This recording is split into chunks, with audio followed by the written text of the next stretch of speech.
ये नहीं क्या, 15 नंबर का पेज नहीं क्या, हाँ। होशग्नता, दोषग्नता त्रिविधम, उसके नीचे है कर्म, कर्म। 15 नंबर का पेज। हाँ 15 नंबर का पेज, उसके कर्म बट दिए कि नहीं, मेरे जीवनीय, पास ब्रोहनीय। डायरेक्ट वो ड्रग्स वाला है, मतलब वो नहीं है वो है लेकर, ये नहीं क्या, ओनली ड्रग्स का मैं है क्या? दूसरा वाला बुक नहीं लेके आई। ओके ठीक है, फिर मैं ही पढ़ता हूँ, मैं ही बताता हूँ। चलो, सबसे पहले आता है उन्होंने जीवनीय। जीवनीय जो कर्म होता है वो क्या होता है, एक बार पढ़ लेते हैं। यच्च जीवनी हितम तच्च जीवनी अथवा एन निराम जीवति तज्जीवनीयम यथा शिरम। ठीक है। जीवनीय द्रव्यानि प्राय पृथ्वी जल भूयष्टानि मधुर रसयुक्तानि भवन्ति। यानी वो बोल रहे हैं जो जीवनीय कर्म होता है, जो जीवन कर्म करता है, यानी कि न्यूट्रिशन पहुँचाने का जो काम होता है वो यवनीय द्रव्य को होता है। तो वो बोल रहे कि पृथ्वी और जल महाभूत प्रधान ऐसे द्रव्य होते हैं। मैक्सिमम जो भी मधुर रसात्मक द्रव्य होते हैं वो सभी जीवनीय रस कर्म करने वाले होते हैं। क्यों होते हैं? मधुर रस से क्या होता है, धातु पोषक होते हैं और बल का वर्धन होता है। धातु का बल वर्धन होने से धातु वैषम्य प्राय न संजायती। धातु का बल वर्धन होने से धातु का वैषम्यता नहीं होती। जीवनम च निरामय भवती। निर आमय यानी कि कोई भी व्याधि अच्छे से जीवन कार्य हो जाएगा, यानी इम्यूनिटी अगर स्ट्रांग होगी तो उसके अंदर कोई भी व्याधि रहेगी नहीं। ख वेगुन्य भावात दोषा व्याधि जनिका शरीर आश्रय न लभ्यन्ते। वो बोल रहे हैं जिसके अंदर ख वेगुन्य है ही नहीं, जहाँ पर दोष व्याधिजनक दोष भी नहीं है, ऐसा आश्रय ही नहीं मिलता शरीर के अंदर अगर आप जीवनीय द्रव्यों का सेवन करते हो तो। इसलिए बोल रहे तस्मात् आदया प्राय न संभवन्ति निरोगतया च जीवति देह धातु बलत्वात् व्याधय आशु नश्यति आरोग्यच्च सत्वरे लभते। वही बोल रहे कि देह धातु बल का वर्धन होता है और व्याधि का आशुनाश होता है और आरोग्य को प्राप्त होता है। और एक बोल रहे हैं अथवा जीवनम च प्राण धारणम, जीवन को प्राण धारण ऐसा भी कर्म बोल रहे हैं। ऋणाम अभ्यंतरा प्राण बाह्य प्राण गुणान्विता प्राण उदक अन्नानि बाह्य प्राण द्रव्यानि, यानी प्राण उदक और अन्न जो है बाह्य प्राण के द्रव्य है। प्राणो वायु गृहीत्वा तान शरीर अंत प्रवेशेति। प्राण वायु मतलब वो ऑक्सीजन अपन लेते हैं शरीर के अंदर, ऐसा वो बोल रहे हैं कि उसको भी प्राण वायु और वो जीवन कर्म करता है। स्वक्रियासुच योजयति शने शने पाक क्रियाया धातवय क्षयम आपयन्ते। यानी कि हरेक क्षण में क्या होता है, अपने बॉडी का ये डिजनरेशन होते रहता है। इसलिए बोल रहा है तत क्षय निवारणार्थ, यानी कि इसलिए क्षय का निवारण करने के लिए, धातु साम्य का प्रस्थापन करने के लिए, प्राण धारण करने के लिए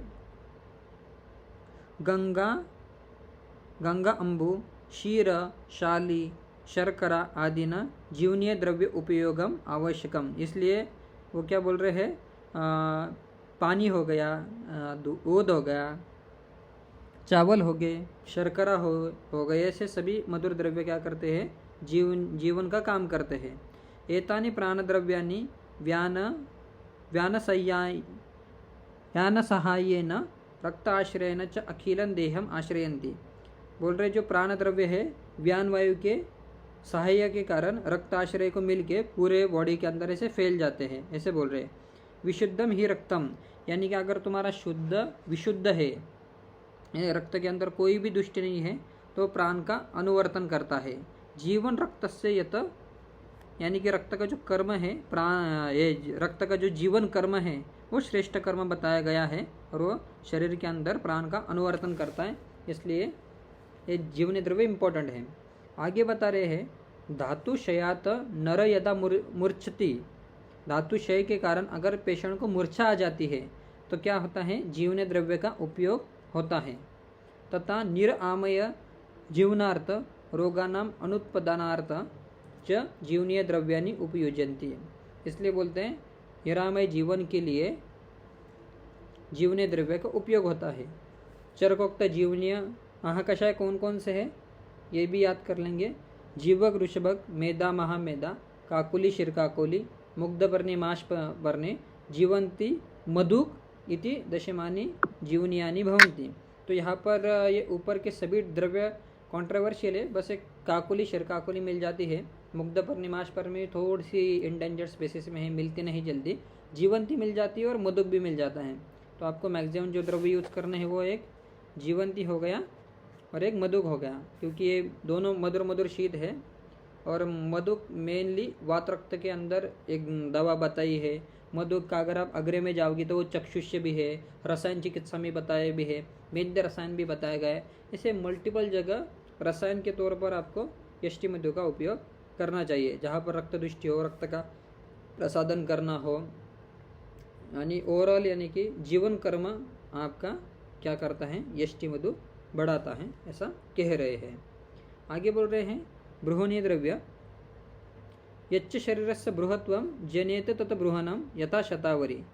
शरीर को बृहत्व लाने वाला होता है बृहन। ठीक है, बृहन पृथ्वी जल भूयिष्ठानि रसमधुरानि च बृहन द्रव्यस्य उपयोगात् शरीरे धातुषु पृथ्वजलायांशन यथा कपस्य च अभिवृद्धिर्भवति तत्र विशेषेण मास धातु पोषणं च भवति। यानी कि मेनली इसका जो कार्य है जीवनीय गण का कार्य रक्त धातु पर ज़्यादा था कि वो रक्त का जीवन कार्य अच्छे से कर रहा था, वो न्यूट्रिशन देने का कार्य। पर ये जो बृहन द्रव्य है ये डायरेक्टली मांस धातु का वर्धन करते हैं, ऐसा आप लिख सकते हो। इसलिए क्या बोलते हैं, मांस धातु का पोषणात् शरीर पुष्टि भवति। मांस धातु का पोषण होने से शरीर पुष्टि हो जाती है। यानी द्रव्यानि कपवर्धकानि तथा गुरुत्वात् क्षेत्रत्वात् स्निग्धत्वात्, यानी कि गुरु गुण के कारण, शीत गुण के कारण, स्निग्ध गुण के कारण, स्थूल गुण के कारण मांस समानि तानि प्राय बृहनानि भवन्ति। मासेन मास वर्धति, मास से मास बढ़ता है। मास अतिशय देहस्य बृहत्वात् करोति, यही बोल रहे हैं। और एक बोल रहे हैं शतशीन वृक्ष दुर्बल वातला गर्भिणी सुतिका बाला वृद्धच्च बृहिणिया। यानी कि बृहन कर्म किस किस में करना है, कोई शतशीन का पेशेंट आ गया, मसल वेस्टिंग का पेशेंट आ गया, और अक्षता प्रधान ऐसा कोई रोगी है, दुर्बल है, वातल है, गर्भिणी हो गई, सुतिका हो गई, बाल बच्चे हो गए और वृद्ध हो गए, उनमें सब में क्या करना है, बृहन कर्म करना है। और क्या कहते हैं चरकोक्त बृहन द्रव्य के गुण बताए गए हैं चरक सूत्र 22 में। बृहत्व यत शरीरस्य जनेच्च बृहनम गुरु शीत मृदु स्निग्धम बहलम स्थूल पिच्छलम। ठीक है, प्रायो मंद और स्थिर, तुम्हारे जो द्रव्य है ना वो मधुर मधुर शीत तो होने चाहिए, पर वो मंद गुण धर्म होना चाहिए उसमें, और स्थिर गुण धर्म ऐसा होना चाहिए। आगे बोल रहे श्लेष्ण द्रव्य बृहत्व उच्यते। बृहनीय महाकषाय में बता रहे हैं द्रव्य शीरिनी राजशवक अश्वगंधा।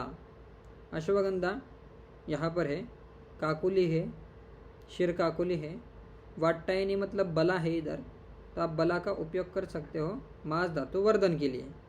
जो कि जीवंती और मधु कहाँ पर जा रहा था, रक्त धातु के जीवन कार्य पर जा रहा था। बला अपन डायरेक्टली मांस धातु के ऊपर काम करने के लिए आप दे सकते हो। भद्रोदनी भारद्वाजी पयस्या वृषगंधा। ठीक है, ये सभी कॉन्ट्रोवर्शियल ड्रग है, तो इसमें से अपने को जो प्रैक्टिकली यूजफुल होते हैं वो अश्वगंधा, काकुली, काकुली शिर काकुली, वाट्टायनी मतलब बला, पर्याय नाम भी आप याद रख सकते हो, वाट्टायनी बोला हुआ है। ठीक है, आगे बोल रहे हैं लेखनीय। लेखनीय बृहन्यस्य विपर्यम, वही बृहन का विपर्य करने के लिए उन्होंने लेखनीय महाकषाय का, और इसकी टैबलेट भी मिलती है, जीवनीय महाकषाय, बृहनीय महाकषाय, लेखनीय महाकषाय, 10 के 10 कंटेंट मिले हुए ऐसी टैबलेट भी मिल जाती है आपको। क्या बोल रहे हो, लेखनीय बृहन्यस्य विपर्यम लेखनकर्षणम ततहितम लेखनीयम यथा मधुलेखनम धातु शुष्कान कृत्वा स्थूलम कृशा नयति। यानी कि मधु क्या करता है, बॉडी के अंदर जाके लेखन करता है, धातु को शुष्क कर देता है, इसलिए स्थूल को कृशता प्राप्त होती है, ऐसा कह रहे हैं। लेखनीय जो द्रव्य होते हैं वो कैसे होते हैं? अग्नि और वायु प्रदान होते हैं। लघुत्वात्, रोक्षत्वात्, उष्णत्वात् कटुतिक्त कषाय तथा कपस्य कर्षणम करोति। वही कटुतिक्त कषाय, लघु वृक्ष, उष्ण द्रव्य लीजिए और नाश कर दीजिए कप का, ऐसा वो कह रहे हैं। बाद में बता रहे हैं तथा च तेन मास मेद प्रभूतीनां कप भूयिष्ठानां धातूनां विशेषण अपकर्षणम भवति। बोल रहे विशेष करके मास मेद प्रभूति कप भूयिष्ठानां धातूनां विशेषणम अपकर्षणम भवति। जहाँ पर मास और मेद की वृद्धि हुई है, जहाँ पर कप की प्रधानता हो रही है, वहाँ पर आपको क्या करना है? धातु का विशेष अपकर्षण करता है ये लेखनीय द्रव्य। मास और मेद का जहाँ पर भी ऑब्स्ट्रक्शन इसी से हो रहे हैं, जैसे आपके पास एथेरोस्क्लेरोसिस के पेशेंट आ जाते हैं, शरीर के अंदर स्थूल पेशेंट आ जाते हैं, डायबिटिक पेशेंट आ जाते हैं, ऐसे हर एक कफ का जहाँ पर आपको व्याधि दिख रहा है वहाँ पर आप लेखनीय द्रव्य का उपयोग कर सकते हो। आगे बता रहे स्थौल्यकार्षज लेखनीयानाम उपयोगम तथा। अब बोल रहे हैं कौन कौन से व्याधि में तुमको लेखन द्रव्य का उपयोग करने वाले हैं। शोप अगर संतर्पणजन्य है तो आपको लेखनीय द्रव्य करने। अर्बुद में भी लेखन करने के लिए बोला है, यानी कि अर्बुद, कोई कैंसर का पेशेंट आ गया वहाँ पर भी तुम लेखनीय द्रव्य, ग्रंथि के अंदर भी कर सकते हो। और ये तो दोष द्रव्य तो बताई दिए कि कप, मांस और मेद का ये करना है। आगे बता रहे हैं भाव प्रकाश जी को कह रहे हैं धातु न मलान वा देहस्य विशेष्य लेखच्यय लेखन तदयता शोद्र निरमुष्णम वचा और यव। यहाँ पर 4 द्रव्य भाव प्रकाश ने बताए गए हैं, उसको याद रख लेना। कभी कभी एग्जाम में भी वो पूछ लेते हैं। क्या बता रहे हैं? लेखन द्रव्य में भाव प्रकाश ने बताया शोद्र मतलब मधु बताया है, गुनगुना पानी भी उन्होंने लेखन बताया गया है। वचा और यव इम्पोर्टेंट है, वचा और यव दोनों लेखनीय बताए गए हैं, मधु लेखनीय नाम। आगे और बता रहे हैं लेखनीय महाकषाय क्या है, उसको डायरेक्टली सिद्धांत के अकॉर्डिंगली याद करो, नहीं तो वैसे ट्रिक्स लगाकर भी तुम याद कर सकते हो। देखो सबसे पहले मुस्ता दिया है जो कि क्या है अपना तिक्त कटु शीत है। तिक्त रस के कारण वो शरीर के अंदर का लेखन करेगा। पर एक आप मुस्ता का और एक ब्यूटी देखोगे तो वो जल महाभूत प्रधानी है। कैसे कि वो पानी के नज़दीक आता है, उसकी जो उत्पत्ति है ना, पानी के नज़दीक के जगह में जहाँ पर पानी ज़्यादा क्वांटिटी में आता है वहाँ पर ही मुस्ता आता है। तो ऐसा जल महाभूत प्रधान द्रव्य है मुस्ता, तब भी वो लेखन करता है। तो कहने का तात्पर्य है कि वो शरीर के अंदर लेखन करेगा पर ज़्यादा बल का रास नहीं करेगा, इसे ब्यूटीफुल द्रव्य है मुस्ता। आगे बोल रहे कुष्ठ एक बड़ा सा ही ब्यूटीफुल द्रव्य है। महाकषाय में अगर आप देखोगे तो कुष्ठ एक लेखनीय महाकषाय में आया है और दूसरा शुक्र शोधन महाकषाय में आया है। इसलिए आपको जहाँ पर शुक्र दृष्टि लग रही है वहाँ पर आपको, जहाँ पर शुक्र का लेखन करना है वहाँ पर आपको क्या करना है, कुष्ठ देना है। और एक दिया है, एक कुष्ठ चिकित्सा के अंदर भी दिया हुआ है, स्किन डिसीज के अंदर भी कुष्ठादि लेप ऐसा बहुत सारे आए हैं। सौसर या लापा बोलते हैं उसको, कुष्ठ को। तिक्त कटु उष्ण है, कटु रसात्मक भी है, तिक्त कटु कटु उष्ण, ऐसा लेखन करेगा। पर कुष्ठ के अंदर जहाँ पर आपको शुक्र दृष्टि लग रही है और जहाँ पर आपको लेखन करना है, जहाँ पर कंडु प्रधानता है, ऐसा संतर्पण जन्य अगर कुष्ठ आ गया तो आप कुष्ठादि लेप, कुष्ठ के कल्प, लेखनीय महाकषाय बिंदास दे दीजिए, पेशेंट को आराम मिल जाएगा। बाद में हरिद्रा और दारू हरिद्रा, जो कि दोनों क्या है, तिक्त कटु कटु उष्ण। वो तो सिद्धांति है कि हरिद्रा क्या करेगी, लेखन करेगी। दारू हरिद्रा भी लेखन ही करते हैं, पर रक्त का शोधन भी बेस्ट तरह से करते हैं। तो उसको आप रक्त का लेखन के लिए, रक्त के अंदर लेखन करने के लिए भी आप कर सकते हो, रक्त का क्षय करने के लिए। मैक्सिमम डिसीज रक्त की वृद्धि की वजह से हो जाते हैं, जैसे आर्टरियल डिसीजेस हो गए कि रक्तपित्त हो गया। रक्तपित्त के पूर्व रूप में पहले ब्लड का वॉल्यूम इतना बढ़ जाएगा और फोर्सफुल कॉन्ट्रैक्टिलिटी भी ज़्यादा बढ़ जाती है, तो इलास्टिसिटी कम होने लगती है। एक बार वेसल्स की, आर्टरीज की इलास्टिसिटी कम होते होते फिर इतने कमज़ोर हो जाते हैं वेंस और आर्टरीज की, वो ब्रस्ट कर देते हैं। ऐसा रक्तपित्त की संप्राप्ति हो जाती है।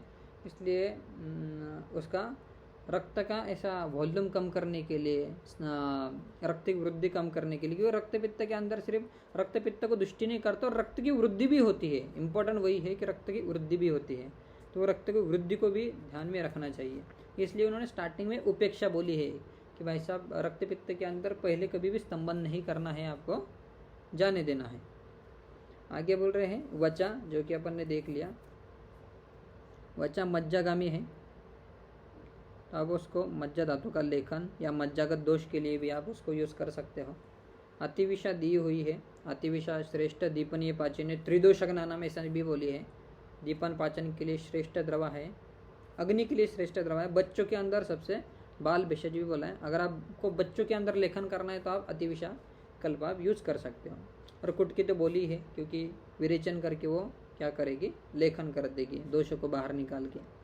चित्रक और चिरबिल्वा बताए गए हैं, जो कि वही कटुकटु उष्ण है और वो तिक्त कटु उष्ण है। ये सभी तिक्त कटु उष्ण द्रव्य हैं जो कि लेखन करने में काम आते हैं। कहाँ पर भी आपको लेखन लग रहा है तो आपको ये देना है। आगे बोल रहे हैं शल्यतंत्रे कठिन उत्सन्न मासानां व्रणानां मंडल अग्रे शस्त्रेण पिचुप्लोत फेन सेंदव यवक्षारे कर्कशपत्रे घर्षणम लेखनम उच्यते।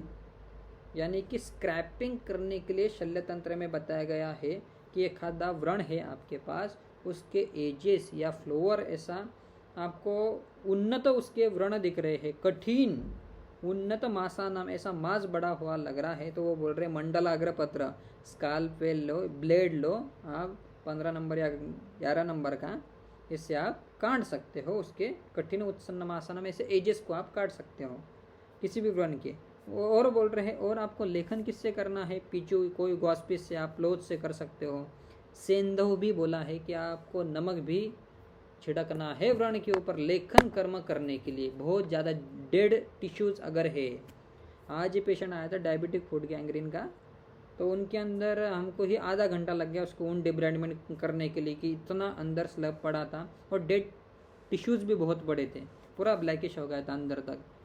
तो उसके लिए भी अपन सेंधव का उपयोग कर सकते हैं, यव और क्षार का भी उपयोग कर सकते हैं। पीएनएस के अंदर पेशेंट को पीएनएस का ऑपरेट करने के बाद अपन ने पूरे हेयर्स निकालने के बाद तब भी माइन्यूट हेयर्स छोटे छोटे एकदम रह जाते हैं, तो वो हेयर को जलाने के लिए अपन क्षार का एप्लीकेशन कर देते हैं अपने यहाँ पर हॉस्पिटल में। तो क्षार एप्लीकेशन से क्या होता है, पूरा हेयर के छोटे छोटे फॉलिकल्स भी है पूरे जल जाते, इसलिए क्षार पूरा ऊपर से अप्लाई करने से लेखन हो जाता है। कर्कश पत्र से भी आप कोई भी कर्कश, साग का पत्र है वो भी बहुत कर्कश होता है, उससे भी आप लेखन कर सकते हो। ऐसा बहुत ही बढ़िया लेखन द्रव्य का उन्होंने बताया गया है। आगे बोल रहे भेदनी द्रव्य, यद द्रव्यम दोषान भिन्नति तद भेदनीयम। दोषों को भेदन करने के लिए भेदनीय द्रव्य बोले गए हैं। कोई बता सकता है भेदन द्रव्य में कौन कौन से एग्जाम्पल है?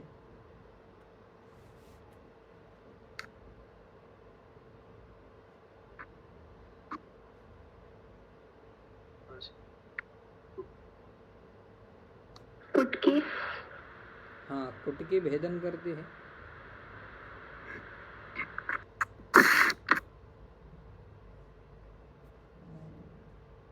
कुटकी और कुमारी भी बहुत ही बढ़िया भेदन कर देती है। अगर आप कुमारिया 15 दिन या 20 दिन के ऊपर भी आप पी लोगे तो गुदा से रक्तस्राव चालू हो जाएगा, यानी कि इतना शरीर का वो भेदन कर देती है, दोषों का भी भेदन कर देती है। कुमारी है, पत्थर को भी तोड़ देती है, ऐसा उसका कुमारी आसव का आया हुआ है, इसलिए उसको पित्ताश्मरी अश्मरी के अंदर केसेस के अंदर अपन देते हो भेदन कर्म करने के लिए। एक पाषाण भेद भी है, बहुत ही अच्छा भेदन करने वाला द्रव्य।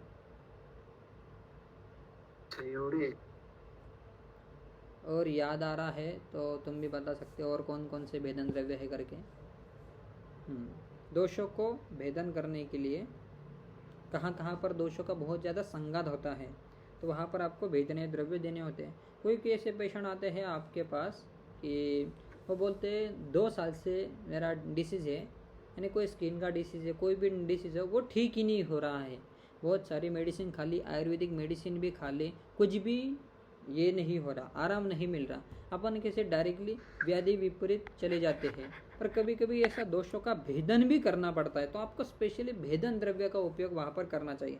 इसलिए कर्म सबसे इम्पोर्टेंट है कि आपको कर्म, नहीं तो आप बोले कि लेखन और भेदन में सेम ही है, नहीं। लेखन द्रव्य मतलब सिर्फ वो लेखन कर रहे हैं, दोषों को अल्प प्रमाण में बाहर निकाल रहे हैं। और ये जो भेदन है ना, वो तोड़ तोड़ के अश्मरी को कैसे आपको भेदन करना ही पड़ेगा। एक मिट्टी के ठेले को आप ऊपर से चाकू से खुरीदने से क्या हो जाएगा, सिर्फ थोड़ी थोड़ी मिट्टी कटेगी, और आप उसी पत्थर को आप चाकू से काटोगे तो वो काटेगा ही नहीं, कटेगा ही नहीं। आपको क्या करना पड़ेगा, पत्थर के ऊपर और एक बड़ा सा पत्थर मारना पड़ेगा। यानी ऐसे भेदन द्रव्य आपको ऐसे सोच डेवलप करनी पड़ेगी, यार भेदन द्रव्य कहाँ पर यूज करने हैं। तो आपको दोषों का जहाँ पर ऐसे बहुत ज़्यादा स्टैग्नेंट पना लग रहा है, जहाँ पर दोषों बहुत ज़्यादा इकट्ठे हो गए हैं, बहुत ज़्यादा पुराने हो गए, ग्रंथि का भेदन करते अपन, वैसे में आपको क्या करना है, ऐसे भेदन द्रव्य को उपयोग करना। ऐसा नहीं कि सभी द्रव्य सेम ही है, सभी कर्म सेम ही करके, अरे लेखन भेदन में फर्क ही क्या है, फिर तो वही समझ लेना है कि भाई भेदन का अर्थ क्या है, लेखन का अर्थ क्या है। इसलिए मेन इंपॉर्टेंट ये है कि ऐसा नहीं है कि सबको लगता है जीवनी बृहणी एक ही है, पर अलग अलग है। जीवन कर्म अलग है, बृहन कर्म अलग है। अलग नहीं होता तो वो अलग अलग बताते हैं नहीं, इसलिए वो समझ लो उसका अलग मतितार्थ क्या है। तो आगे बोल रहे भेदनीय द्रव्य प्राय अग्नेय तत्तु दोष धातु, भल्ला तक। हाँ भल्ला तक भी मान लो एक बढ़िया भेदन करने वाला। हाँ क्या बोल रहे वो, अग्निय तथा दोष धातु मल संघात विनच्यति। ये अग्नेय द्रव्य होते हैं, भेदनीय द्रव्य जो होते हैं वो, और वो क्या करते हैं, दोषों का तो करेगा, धातु का भी करेंगे, मल का भी संघात का विनच्यति। पश्चात दोषान बहिर्क्षेपति, और बाद में दोषों को बाहर भी निकालेंगे। भेदनीय द्रव्य दोषाना धातुना वापचति, दोष और धातु का भी पचन कर देंगे ये। ऐसे नहीं कि आप 1-1.5 महीने के लिए कंटिन्यू आप भेदन द्रव्य दे रहे। इसलिए मैं बोलता हूँ कि कुमारियासव का वो इफेक्ट दिखा होगा उनको कि भाई साहब आप 15 से 20 दिन के ऊपर मत दिया करो कुमारियासव, क्योंकि वो धातु का भी पचन करके रक्तस्राव कर देती है, ऐसा वो बोल रहे हैं। धातु पाकात व्रण जनयति, देखो ये भी बोल रहे कि धातु का पाक होने से व्रण बन जाता है, इसलिए इनको बहुत कॉशियसली आपको यूज करना है भेदनीय द्रव्य। तथा च व्रणात रस रक्त लसिका आदि न बह स्त्रवती, इसलिए व्रण बनने से रस रक्त लसिका बहिस्त्रवती, बाहर भी निकलेंगे। यथा कौन कौन से द्रव्य है जो सोच समझ के देने हैं आपको, दंती है, चित्रक मूल त्वचा है, सुधा मतलब स्नोही है, अर्कशीर है, भल्ला तक आ गया इधर, यवक क्षार है, क्षार को मत भूलना, क्षार भी दोषों का भेदन करता है। आप मैक्सिमम डिसीज में जाओगे तो चरक जी एक स्पेसिफिक कंडीशन बता रहे, अब यहाँ पर तुम क्षार का उपयोग करो। शायद कुष्ठ के अंदर ऐसा बोला है, पाषाण परुष कुष्ठ, यानी कि एकदम ऐसा पत्थर जैसा एकदम ऐसा स्टेबल अगर कुष्ठ हो गया है, त्वचा भी बहुत ज़्यादा थिक हो गई है, वहाँ पर तुमको क्षार का उपयोग करना है। वही कि भेदन करना चाहते थे चरक जी ऐसा। इसलिए हर एक अध्याय में क्षार की कंडीशन भी आपको याद कर लेनी है। जहाँ पर भी क्षार है तो बस याद होना चाहिए कि ये तो भेदन करने के लिए दिया हुआ है करके। आगे बोल रहे हैं, हाँ किस किस में भेदन करना है आपको। एक मशक हो गया, श्वित्र हो गया, बाह्यार्श में आपको भेदन करना है। कुष्ठ जो मैंने अभी एग्जांपल बता दिया, भगंदर में वो तो अरग जी ने बताया है कि भाई साहब भगंदर का भेदन करो, वो शल्य के हिसाब से आया है, यहाँ पर द्रव्य का कुछ उपयोग नहीं है। कहाँ कहाँ पर द्रव्य का उपयोग है, अर्बुद का दोनों तरफ से ही है, अर्बुद और ग्रंथि का, या आप इंटरनली भी भेदन कर सकते हो और बाह्य से भी भेदन छेदन कर सकते हो।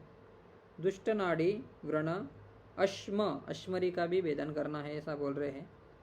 ऐसा नहीं है कि अश्मरी बस इंटरनली ही मेडिसिन लेके ठीक हो सकती है, बाहर से भी आपको भेदन करना पड़ सकता है। गुल्म का भी भेदन करना है। उदर आदिशु भेदनीय नाम उपयोगम। आगे बोल रहे कौन कौन से द्रव्य है, चरक जी के महाकषाय की याद कर लेना। सुहा, सुहा मतलब अपने त्रिवृत्त है उसमें, सुहा मतलब सुवहा, नाम ही देखो, नाम देखो उसका क्या बोला है, सुवहा सवहन करनारा, इजीली वहन करनारा, सुवहन करनारा वो क्या है? अपना त्रिवृत्त है। अर्क बोला है जो कि ऊपर देख लिया अपन ने। कटुकटु उष्ण जबरदस्त भेदन करने वाला है, पर ऐसा नहीं है कि हर कटुकटु उष्ण द्रव्य तिक्त कटु उष्ण द्रव्य भेदन ही करेगा। जैसे हरिद्रा हो गई, वो लेखन करने वाले द्रव्य है। दारू हरिद्रा हो गया, लेखन करने वाला द्रव्य है कि नहीं? ऐसा हाँ, कुछ कुछ ऐसे भी द्रव्य हो सकते हैं जो लेखन और भेदन दोनों है। जैसे चित्रक, चित्रक आप देखोगे तो वो लेखन और भेदन दोनों करता है। लेखन भेदन जहां पर आपको करना है वहां पर आप चित्रक का यूज कर सकते हो।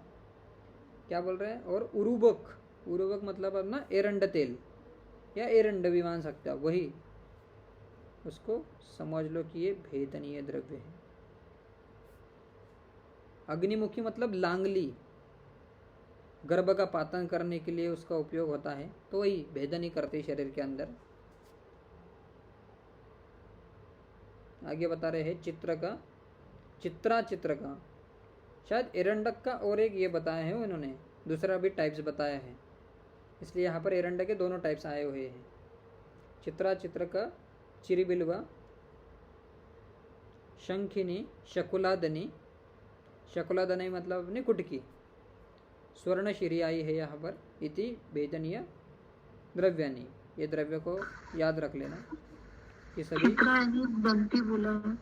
हाँ, दंती बोला है क्या? चित्र, हाँ। चलो ठीक है। और इसको क्या बोला है? शकुलादनी मतलब कुटकी है ना? हाँ, शकुलादनी कुटकी। और उरुबक तो एरंड ही है ना? हाँ। ठीक है ठीक है, बस चित्रा मतलब दंती, उसको याद रख लेना। दंती का उपयोग कहाँ पर करना है। इसलिए ऐसा नहीं है कि आपको बस कटु उष्ण कटुरस ही यूज करना है। ऐसे द्रव्य भी जिनके अंदर भेदनीय प्रॉपर्टी है, जहाँ पर आपको लग रहा है, कंडीशन बता दी थी मैंने कि बहुत स्टैग्नेंट बनाया गया है, वहाँ पर भेदन कर्म करना है तो भेदन द्रव्य ही लगेंगे। इसलिए अपन कुछ दिन बाद विरेचन करने के लिए इच्छा विधि जैसे कि आप कल्प दे देते हो। ठीक है, आज के दिन के लिए इतना ही। कल अपन ऐसे 5-5, 10-10 कर्म लिया करेंगे हाफ आवर के लिए ही, द्रव्य गुण परफेक्ट कर लेंगे। किसी को कोई क्वेश्चन है तो पूछ लो। डॉक्टर, एरंड का भेदनीय कर्म बस अनुलोमन करके ही वो कर रहा है। एरंडा तेल है कि नहीं, तीक्ष्ण विरेचन करेगा, शरीर के अंदर से दोषों को बाहर निकालेगा, वेदन कर रहा है, और तो कुछ नहीं है उसमें। उष्ण गुण है ना उसमें, बस तिक्त कटु उष्ण है, वो पकड़ लो उसको। पर वही है, एक भेदन जो कर्म है कि नहीं, वो बस अपन एक कर्म के हिसाब से आप मान सकते हो, ऐसा दिखा नहीं सकते, पर वो डायरेक्ट कर्म के हिसाब से बॉडी के अंदर दिखने लगेगा कि भाई साहब यहाँ इस कंडीशन थी, यहाँ पर आपको यही द्रव्य यूज करने हैं। कहाँ कहाँ पर लेखनीय द्रव्य वही होते हैं ना, इंटेंसिटी होती है कि नहीं, कुछ कुछ द्रव्य में बहुत ज़्यादा इंटेंसिटी होते हैं, कुछ कुछ में कम इंटेंसिटी होती है। जैसे आप अपामार्ग ले लो, अपामार्ग तिक्त कटु उष्ण है, पर ना वो ऐसे आप हाई मात्रा में दोगे जैसे कम ऐसा विरेचन नहीं करता हो, द्रव्यमल प्रवृत्ति नहीं करता। जैसे दंती है द्रव्यमल प्रवृत्ति करती है, यानी दोषों को बड़ी मात्रा में कम डोज के अंदर वो निकालती है, इसलिए वो तरतमता भाव के हिसाब से तुमको देखना है। पर हर एक के अंदर कर्म स्पेसिफिक होता है, तो ये भेदन कर रहा है तो भेदन ही मान लो उसको, ज़्यादा ये मत करो, कन्फ्यूज मत हो कि भाई साहब कैसे भेदन कर रहा है। भाई भेदन कर रहा है, बस खत्म बात। कैसे कर रहा है? इसी से रस वीर्य विपाक उष्ण गुण के कारण कर रहा है। फिर तो ऐसा बोलोगे तो फिर तो हरिद्रा ने भी ये करना चाहिए था, भेदन करना चाहिए था, पर नहीं ना, वो लेखन करती है क्योंकि उष्ण गुण है, पर इतना उष्ण गुण नहीं है जितना एरंड के अंदर है। जितना भल्ला तक उष्ण है उतना चित्रक उष्ण है क्या कुमरे? नहीं। हाँ, वही बोल रहा हूँ मैं, जितना गर्म पानी उष्ण है उतना भल्ला तक तो बहुत ही उष्ण है ना। डायरेक्ट ब्लिस्टर्स क्रिएट कर देता है वो स्किन के ऊपर गिरने से। गर्म पानी पड़ने से इतना नहीं होगा, ब्लिस्टर होगी, पर भल्ला तक गिरने से डायरेक्ट त्वचा सड़ ही जाएगी। हाइड्रोक्लोरिक एसिड लो लोगे तो भाई सब पूरा गल ही जाएगा, हाथ ही गल जाएगा ऐसा। उसके उष्ण गुण की भी तरतमता होती है कि नहीं, वो जान लो। और उसके हिसाब से आप देखो ना, अब एक अंदर ड्रग यूज कर रहे हो और आपको पता ही नहीं है कि भाई साहब कब ये यूज करना है, कब वो करना है, कितना उष्ण को यूज करना है, इसलिए उन्होंने द्रव्य के हिसाब से, कर्म के हिसाब से अलग अलग कर्म दिए हुए हैं। ठीक है।